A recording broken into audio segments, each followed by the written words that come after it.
If it wasn't for TikTok, I'd still have a job.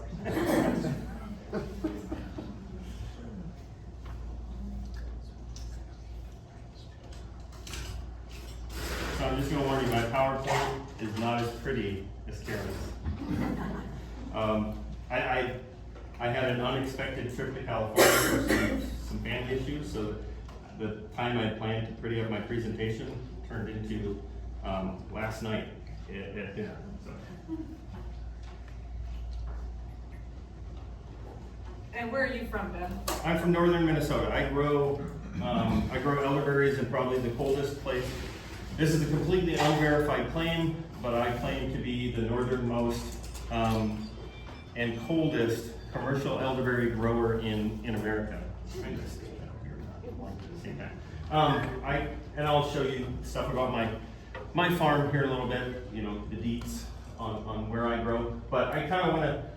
I'm gonna kind of not cover so much of the stuff as Karen did because she's already covered it and she did really well about products and markets and stuff like that. I'll touch more on challenging you a little bit on whether or not you really want to do this. So it really does need to be a labor of love. And I joke because my daughter the other day said, this is my midlife crisis. I quit my job about a year and a half ago and I'm a full-time elderberry value-added products producer, farmer, whatever you want to call it. It is not the easiest thing to do. I really want everybody in this room to become elderberry farmers because we really, really, really need more berries in the market. We need more quality berries in the market. But I get calls all the time from people, I need some tips on putting in 40 acres next year. I'm like, well, first tip is don't do that. Learn how to grow elderberries first. Learn how to grow elderberries where you live. Because I'm going to tell you right now, if you don't live in Missouri, you're not going to be able to grow elderberries the same way they grow them here. This is, I call it the elderberry cheat code, growing in Missouri. Like the picture that one guy that it just shot up in 1 year. It doesn't happen where I live. What? So that was Arkansas. Arkansas, sorry. So they got the cheat code too. Develop your why. Maybe that's the next slide. But so this is my why. I did it so I could spend time for my family. You should absolutely develop a plan before you put sticks in the ground. I didn't, but you really should because the first couple of years were very hard for me. I bought an acres or 2 acres worth, I forget, of elderberries cuttings from Terry my first year. And I didn't even have a place to put them. I didn't have land. I knew they were going to go in the ground somewhere, close to my house. Luckily, I was able to find a farm in northern Minnesota, and this is what it looks like for 6 months out of the year. I'm in Zone 3B, north central Minnesota. If anybody's familiar with Red Lake, Minnesota, this is 2 big lakes right below that, right in the middle of Minnesota. 100 degrees to 40 degrees. Sometimes we get colder than that, but not generally. We also have, another wonderful thing. We generally have a wet spring, a dry summer, and a wet fall. You really want that dry section to be in the fall so you can walk through your orchards without getting muddy. You want the wet stuff to be in the middle so that you can actually grow berries. So drip irrigation is very essential for us. If you're going to grow elderberries, make sure you figure out how you're going to water them, how you're going to control weed competition, and how you're going to harvest them before you do it. It's very tough on you if you don't figure those things out first. And we also have a very low amount of frost-free days relative to where they would here or in South Carolina. So we really have to make our spring plans early, get on the ball and make sure things are done because our processes are sped up. Are sped up. I also have the challenge of clay soil. So how are you going to do that? Get soil samples. Make sure you understand what you're growing in. Anything can be fixed. It just takes money. And time. And so varieties also. We heard about Ranch. Ranch does really great in clay soil. Some of the other ones, East Grove does really good in clay soil. York does good in clay soil. What I did is I bought as many elderberry varieties as I could get my hand on, I didn't buy a million of them, and I put them in the ground to see which ones grow right where I live. I have a farm 20 miles from me. They love Adams. It grows. It's their favorite variety. It looks like, doesn't look very well. Doesn't look very good where I grow. It just doesn't like what I have going on. So, go to another one. And also, if you're going to grow elderberries, you have to learn how to take the big flower pick. That's essential. If you don't have that, you're really not an elderberry farmer. So figure that out. And I'm still working on mine. This, I believe, it's either Adams or Pocahontas.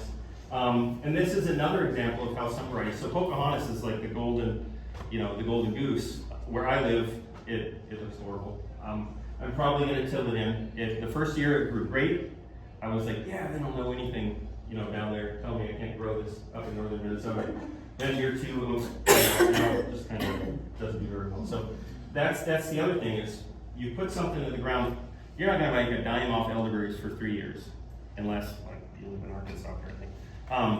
But it should be a 3-year plan to where you can look through and figure out what you're going to get out of this. Like Karen says, where your passions lie, where what are you good at, what markets are you going to work in? Are you just going to grow, or are you going to do value-added products? I would challenge you to really think about that. I'm doing something similar to what she's doing. I farm the elderberries, I do the value-added products. From about May through November, I work 7 days a week. I work about 12 to 16 hours a day. I take it pretty slow during the winter, and it's because I'm tired. So also experiment. Just don't spend a lot of money on unproven experiments, things that you're not sure. Don't go spend $10,000 in cuttings on a variety that you're not sure is going to do very good in your location. Because elderberry cultivars are wildly regionally successful or prone to failure. What are you going to do when you grow them? So I think I got this right. So all the way on the left is bogwort. On my farm, it's a smaller berry, average to bigger size clusters. On the right should be East Grove, and that's kind of the middle size between York. York is probably my favorite for my farm. East Grove maybe number 2, but it's kind of it's susceptible to mites. So that's another thing. Terry talked about buying cuttings from other people. Only buy from people you trust. I'm not trying to either make money for only certain people or for myself. I'm certified, I'm inspected, I have a standard protocol. I got mites in my farm from somebody. I bought those cuttings. They was like, oh, I want that variety, and they sent them in the mail, and I've been fighting mites for 3 years. So a lot of these issues, you can't solve them in 1 year, especially if you live in a different area. In Missouri, they cut to the ground every year. It's harder to get, or it's easier to get rid of mites. I can't cut to the ground because of my short growing season. So it's something, so think about that. How are you going to deal with something if you run into these issues? No, that's fine. I was going to talk about destemming, but Terry covered it pretty good. Just here's kind of a broad range to think about what it is you want to do. Do you just want to grow flowers? Do you just want to fill buckets with berries? Do you want to take on the craft show life where you develop your business into customer-facing sales? Do you want to go wholesale? Do you want to develop a product line? All this stuff takes time, effort, money. If you have a passion for it and you love doing stuff like this, it can be truly rewarding. The market out there for elderberries is astronomical. Terry probably has better numbers on it, but was it 95% of the berries sold in America are still dehydrated European berries? So if we can, and the answer to that is more people growing berries, because it's still a struggle to get quality supply of the quantity we need. It's more work than it needs to be. That's why it's great what Terry's been doing, stuff that the Midwest Elderberry Co-op's been doing, and trying to develop hubs so that we can have better repositories for value-added people. So you go to the next one. This is also required Elderberry Farm Retire. If you don't have these clothes, I'm sure there's a mall in Columbia or a Farm and Fleet. The hat really is number one. But this is what we look like. So sorry if you don't like it. Thank you for moving on. So this is how to find me. So I have made my way in elderberries through social media. Without social media, I would still have a 9-to-5 job most likely. I'd still have my business. I'd still be chugging away. But so you can find me. I believe that's my website. That's TikTok and that's Facebook. Follow us on TikTok.